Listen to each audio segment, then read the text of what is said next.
استطاعت الاستخبارات المغربية وبالتنسيق مع نظيرتها النيجيرية من تحديد موقع الدراجين المغربيين وتحريرهما من قبضة الخاطفين في عملية نوعية اتسمت بالسرعة والتتبع والسرية التامة.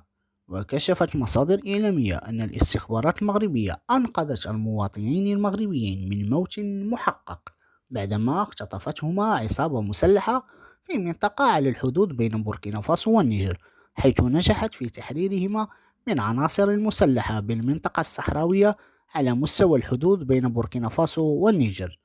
وأشارت المصادر إلى أن المواطنين المغربيين يتلقون العلاجات الأولية والضرورية في العاصمة النيجيرية ليتم نقلهما بعد ذلك إلى أرض الوطن.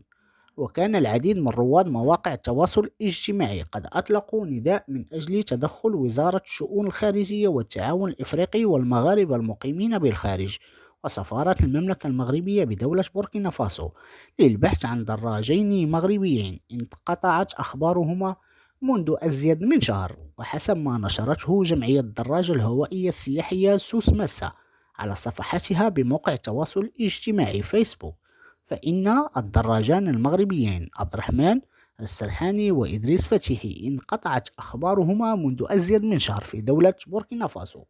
وعززت مواقع التواصل الاجتماعي بصور المغربيين وتم إرفاقها بنداءات تطالب بتدخل الجهات المسؤولة من أجل الكشف عن ظروف انقطاع أخبار الدراجين المغربيين.